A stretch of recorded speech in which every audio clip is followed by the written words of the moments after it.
हाँ तो दोस्तों, इस वीडियो के अंदर हम शीतल यूनिवर्सल के आईपीओ के बारे में बात करेंगे और जानेंगे कि इस आईपीओ के अंदर आपको कितना लिस्टिंग गेन मिल सकता है और आपको इस आईपीओ के अंदर अप्लाई करना चाहिए या नहीं। चलिए शुरू करते हैं।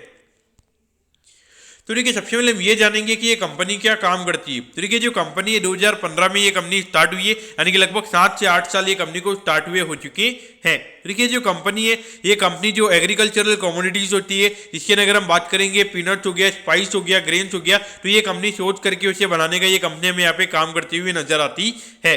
और अगर हम देखेंगे कौन कौन यहाँ पे कंपनी के हमें कस्टमर्स नजर आते हैं, देखिए जो कंपनीज पीनट बटर बनाने का काम करती है, बिस्किट बनाने का काम करती है, जो केक बनाने का काम करती है, तो वो मेन कस्टमर्स हमें यहाँ पे कंपनी के नजर आते हैं। तो मेनली अगर आप देखोगे बिस्किट हो गया, केक्स हो गया, यानी कि जो ब्रिटेनिया जैसी जो कंपनी होती है, तो वैसे वो कंपनी हमें यहाँ पे मेन कंपनी की कस्टमर्स यहाँ पे नजर आती है।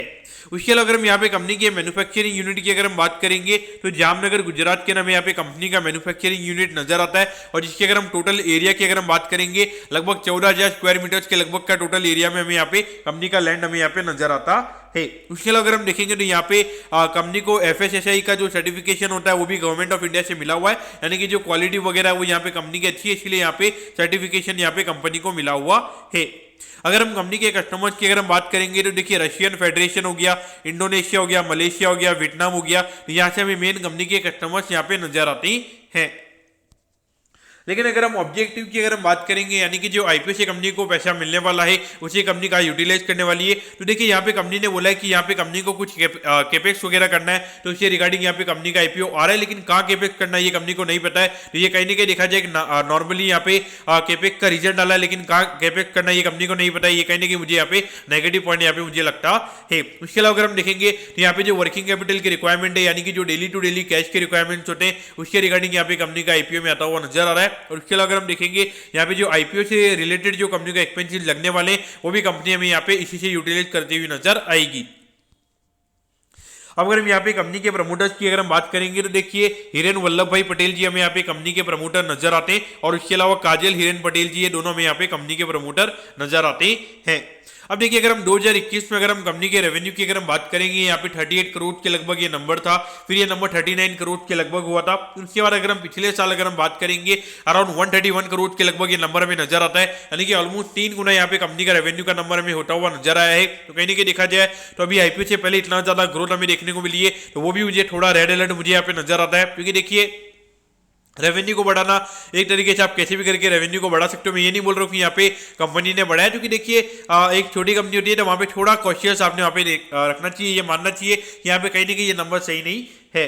और उसके बाद अगर हम देखेंगे, अभी 5 महीने में लगभग अगर हम देखेंगे, तो यहाँ पे 58 करोड़ के लगभग का रेवेन्यू का नंबर यहाँ पे कंपनी ने दिखाया, यानी कि ऑन एन एवरेज यहाँ पे पर मंथ का 11 करोड़ के लगभग का रनिंग रेवेन्यू कंपनी का हमें यहाँ पे चलता हुआ नजर आ रहा है। और उसका अगर हम एनुअलाइज बेसिस पर अगर हम करेंगे, तो उसके हिसाब से लगभग वहां पे 150 करोड़ के लगभग का रेवेन्यू का नंबर हमें नजर आता है।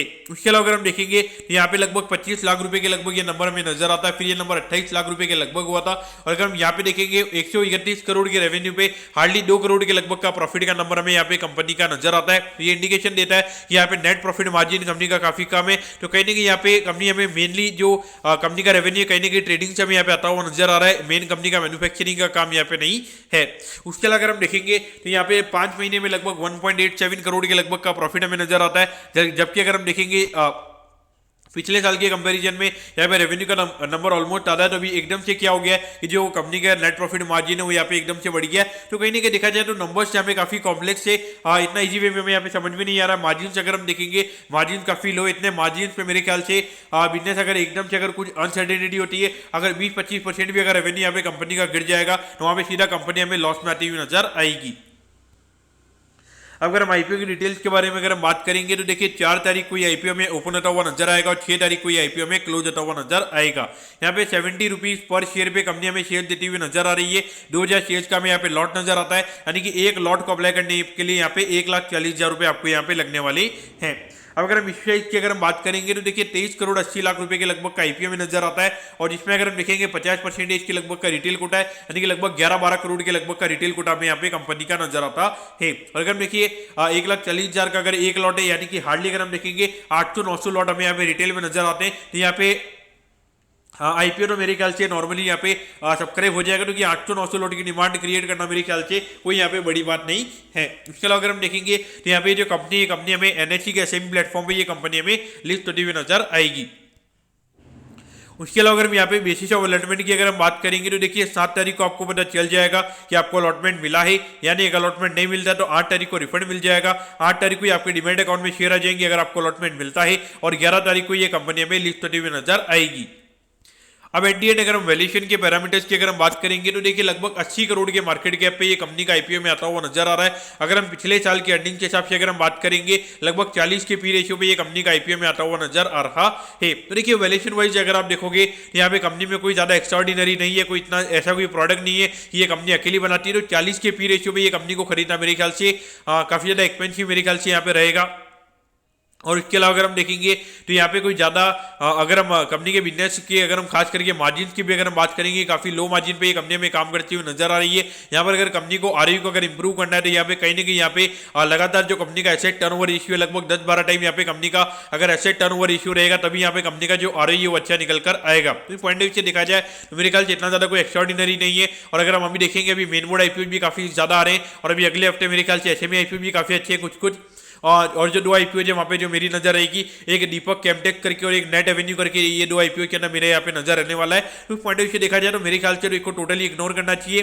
मैं ये नहीं बोलूंगा कि यहाँ पे कंपनी बिल्कुल ही नेगेटिव है, तो ये मुझे लगता है कि वेल मैनेज आईपीओ में आता हुआ नजर आ रहा है। हो सकता है कि यहाँ पे थोड़े प्रीमियम पे ये आईपीओ में खुलता हुआ नजर आएगा, लेकिन फिर भी देखिए अगर आप एक नॉर्मल रिटेल इन्वेस्टर, अगर आपको कोई ग्रे में अगर ब्रोकर आपके पास में नहीं है तो मेरे ख्याल से आपने टोटली यहाँ पे अवॉइड करना चाहिए। क्योंकि यहाँ पर अगर 80 करोड़ पे मेरे ख्याल से अगर 10-15% प्रीमियम पे खुल भी जाएगा तो वहाँ पे कोई वैल्यू मेरे ख्याल से नहीं बचेगी। लेकिन यहाँ पे मुझे डाउनसाइड रिस्क यहाँ पे थोड़ा ज़्यादा नजर आता है, तो इसलिए मेरे ख्याल से मैं इसको टोटली अवॉइड ही करने वाला हूँ। तो दोस्तों मैं होप करता हूँ कि शीतल यूनिवर्सल के आईपीओ के बारे में आपको सब कुछ समझ में आ गया होगा। अगर आपकी कोई भी क्वेरीज है आप कमेंट कीजिए, मैं जरूर आपके कमेंट पर रिप्लाई करूंगा। ओके दोस्तों, thank you, have a nice day.